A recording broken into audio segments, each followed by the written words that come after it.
नमस्कार व्यूअर्स। और आप सब लोग कैसे हैं? आशा करती हूँ आप सब लोग अच्छे होंगे, स्वस्थ होंगे और मेरा शिव पुराण का पाठ अवश्य देखते होंगे। तो सबसे पहले हम जान लेते हैं कि कल तक हमने कहाँ तक पढ़ा था। तो कल तक था कि वेदोक्त विधि से वैवाहिक मंगलाचार करके ऋग्वेद, यजुर्वेद और सामवेद के विविध उत्तम सूक्तों द्वारा महेश्वर की रक्षा करने लगे। उन सब ऋषियों ने बड़ी प्रसन्नता के साथ बहुत से मंगल कार्य कराए और मेरी और शंभू की प्रेरणा से उन्होंने विघ्नों की शांति के लिए प्रीतिपूर्वक ग्रहों का और समस्त मंडलवर्ती देवताओं का पूजन किया। वह सब लौकिक वैदिक कर्म यथोचित रीति से करके भगवान शिव बहुत संतुष्ट हुए और उन्होंने प्रसन्नतापूर्वक ब्राह्मणों को प्रणाम किया। तदंतर वे सर्वेश्वर महादेव देवताओं और ब्राह्मणों को आगे करके उस गिरिश्रेष्ठ कैलाश से हर्षपूर्वक निकले। कैलाश से बाहर जाकर देवताओं और ब्राह्मणों के साथ भगवान शंभु, जो नाना प्रकार की लीलाएं करने वाले हैं, सानंद खड़े हो गए। उस समय वहाँ महेश्वर के संतोष के लिए देवता आदि ने मिलकर बहुत बड़ा उत्सव मनाया। बाजे बजे तथा गान और नृत्य हुए। तो कल तक यहाँ तक था। अभी वही रेगुलर में बता रही हूँ कि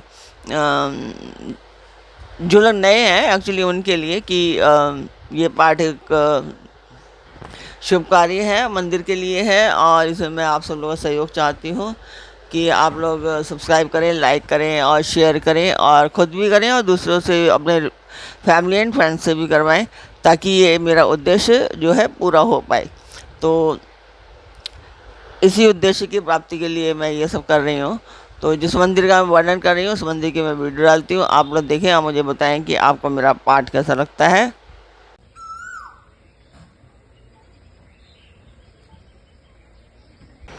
तो मंदिर की वीडियो आपने देखी, आपको मेरा पाठ कैसा लगा कमेंट बॉक्स में मुझे अवश्य बताएं। तो अब हम चलते हैं आज के पाठ पर। स्वागत करती हूँ मैं आप सभी का अपने इस कार्यक्रम शिव पुराण में। तो आज के शिव पुराण के पाठ में है कि भगवान शिव का बारात लेकर हिमालयपुरी के लिए प्रस्थान।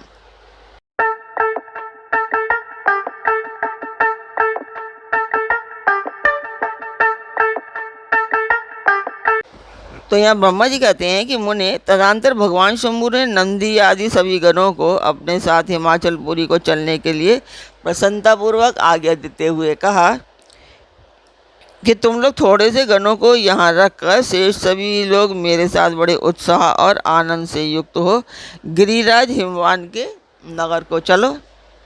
फिर तो भगवान की आज्ञा पाकर गणेश्वर, शंखकर्ण, केकराक्ष, विकृत, विशाख, पारिजात, विकृतानंद, दुंदुभ, कपाल, संदारक, कंदुक, कुंडक, विष्टंभ, विपल, सनादक, आवेशन, कुंड, पर्वतक, चंद्रतापन, काल, कालक, महाकाल, अग्निक, अग्निमुख, आदित्य मूर्धा, घनाबहु,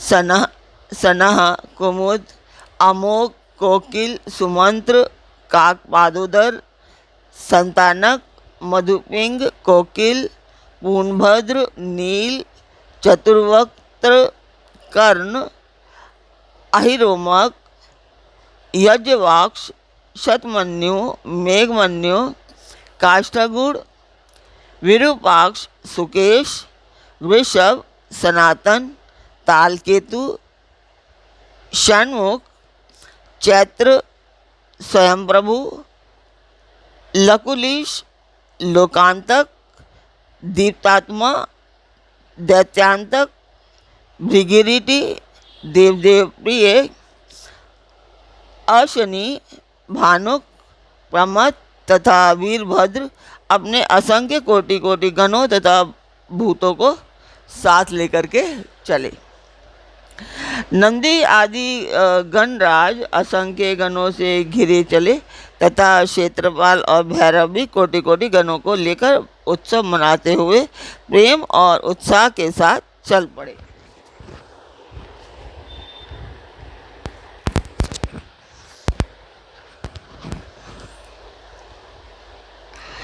वे सब सहस्त्र हाथों से युक्त थे, सिर पर जटा का मुकुट धारण किए हुए थे। उन सबके मस्तक पर चंद्रमा और गले में नील चिन्ह थे तथा वे सबके सब त्रिनेत्रधारी थे। उन सब ने रुद्राक्ष के आभूषण पहन रखे थे, सभी उत्तम भस्म धारण किए थे और हार, कुंडल, केयूर तथा मुकुट आदि से अलंकृत थे। इस प्रकार देवताओं तथा दूसरे दूसरे गणों को साथ ले भगवान शंकर अपने विवाह के लिए हिमवान के नगर की ओर चले। चंडी देवी रुद्रदेव की बहन बनकर खूब उत्सव मनाती हुई बड़ी प्रसन्नता के साथ में वहां आ पहुंची। वे शत्रुओं को अत्यंत भय देने वाली थी। उन्होंने सांपों के आभूषण से अपने को विभूषित कर रखा था। उनका वाहन प्रेत था। वे उसी पर आरूढ़ हो अपने माथे पर एक सोने का भरा हुआ कलश लिए चल रही थी। ये कलश महान प्रभापुंज से प्रकाशित हो रहा था। मुने वहाँ करोड़ों दिव्य भूतगण शोभा पाते थे, जिनका रूप विकराल था। उनके रूप रंग भी अनेक प्रकार के थे। उस समय डमरुओं के डिम डिम घोष से भेड़ियों के तीनों लोग गूंज उठे थे। दुदुम्बियों की ध्वनि से महान कोलाहल हो रहा था। वह जगत का मंगल करता हुआ अमंगल का नाश करता था। देवता लोग शिवगणों के पीछे होकर बड़ी उत्सुकता के साथ बारात का अनुसरण करते थे। संपूर्ण सिद्ध और लोकपाल आदि भी देवताओं के साथ थे। देव मंडली के मध्य भाग में गरुड़ के आसन पर बैठकर लक्ष्मीपति भगवान विष्णु चल रहे थे। मुने उनके ऊपर महान छत्र तना हुआ था जो उनकी शोभा बढ़ाता था। उन पर चमर डुलाए जा रहे थे और वे अपने गणों से घिरे हुए थे। उनके शोभाशाली पार्षदों ने उन्हें अपने ढंग से आभूषण आदि के द्वारा विभूषित किया था। इसी प्रकार मैं भी मूर्तिमान वेदों, शास्त्रों, पुराणों, आगमों, सनकादि महासिद्धों, प्रजापतियों, पुत्रों तथा अनुयायी परिजनों के साथ मार्ग में चलता हुआ बड़ी शोभा पा रहा था और शिव की सेवा में तत्पर था। देवराज इंद्र भी नाना प्रकार के आभूषणों से विभूषित हो ऐरावत हाथी पर आरूढ़ होकर अपने सेना के बीच से चलते हुए अत्यंत सुशोभित हो रहे थे। उस समय बारात के साथ यात्रा करते हुए बहुत से ऋषि भी अपने तेज से प्रकाशित हो रहे थे। वे शिव जी का विवाह देखने के लिए बहुत उत्कंठित थे।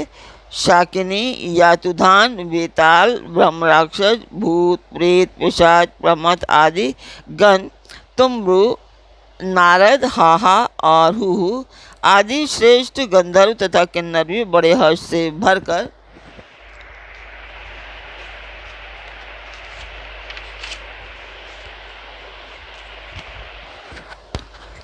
बाजा बजाते हुए चले। संपूर्ण जगन माताएं, सारी देव कन्याएं, गायत्री, सावित्री, लक्ष्मी और अन्य देवांगनाएं ये तथा दूसरी देव पत्नियां जो संपूर्ण जगत की माताएं हैं, शंकर जी का विवाह है यह सोचकर बड़ी प्रसन्नता के साथ उसमें सम्मिलित होने के लिए गईं।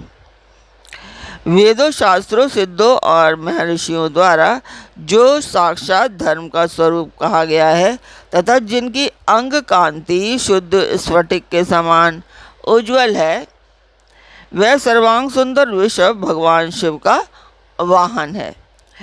धर्मवत्सल महादेव जी उस वृषभ पर आरूढ़ हो सबके साथ यात्रा करते हुए बड़ी शोभा पा रहे थे।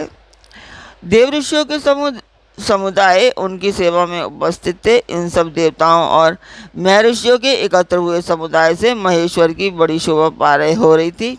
उनका बहुत श्रृंगार किया गया था। वे शोभा का पानी ग्रहण करने के लिए हिमालय के भवन की ओर जा रहे थे। नारद, इस प्रकार बारात की यात्रा संबंधी उत्तम उत्सव से युक्त शंभु का चरित्र कहा गया।